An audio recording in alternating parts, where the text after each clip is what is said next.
Bloodline and Stray is mentioned a few times throughout the film. When was the last time either of you felt maybe like an outsider, or I don't know, at this level in your lives, if imposter syndrome creeps up in your thoughts? If so, what do you do with that? I'm not from here. You know, I am from the world of Moonlight. So every time I walk onto a set like this with all these lights, that voice in the back of your head. Yeah, this press kit is about the budget of Moonlight. Exactly. And catering. And when I first read the script by Jeff Nathanson, you're right, this idea of bloodline, stray, outsider, but also learning from community, you know, like acquiring the skills you don't have, humility, growth, expansion, all those things have been a part of my life. And I thought, you know what? I can see myself in this. There's something here for me to work with. And so I think those things are always present. And I think I'm not alone in that. And I think it's why, you know, I'm hopeful that people will see this film and will just see so much of the question you just asked me of their own experience in it.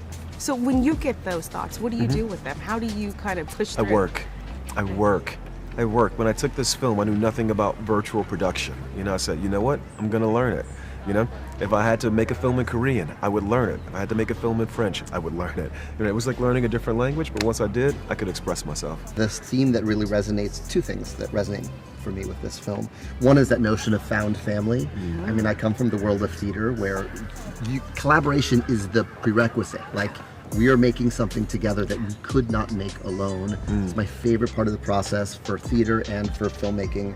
I knew signing onto this that Barry's one of our great storytellers, and I would just learn a lot being in service of his vision and being part of the found family he was creating to make this picture. And then the other thing is, I have two little boys. Like, it was not hard for me to write songs for brothers that drive each other crazy and adore each other and, you know, fight over the same toy, but also would do anything to protect each other. How many times have they heard this song? Exactly. Or how many times have you heard them sing By it? the time the world hears it, my kids are sick of it.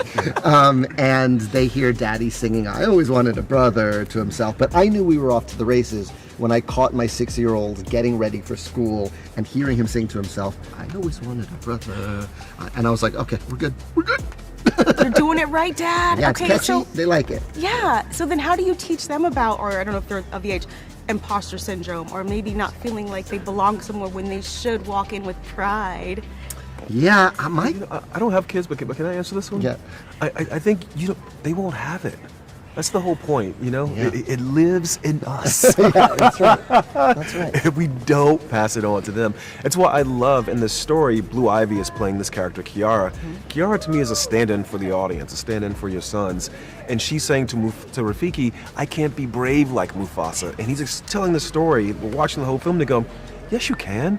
You know, he didn't know everything. He had to learn all these different things, so she won't have to have the same doubts and insecurities that he had. So they won't have it. Yeah. You know, I hope they don't have it. I think that's one of the things that was so extraordinary reading the script was like, we think of Mufasa, we think of the greatest dad ever, embodied by James Earl Jones, giving us advice from the clouds and the stars, and then you see this movie and you go, oh, he didn't always have it all together. Those are all hard-won lessons, and so I think it makes folks who are asking those questions feel less alone. Speaking of Blue Ivy, we do a podcast called We Got Notes. Okay. Did Blue Ivy's mom have any notes for either of you? No, she was so kind, both to me and I will say to Blue Ivy in the process. She created the space for Blue to do her thing. And when there were moments where there was something I was trying to communicate to Blue, you know, because she's her mom, she would step in and she would communicate them in the language they share. It was really lovely to see.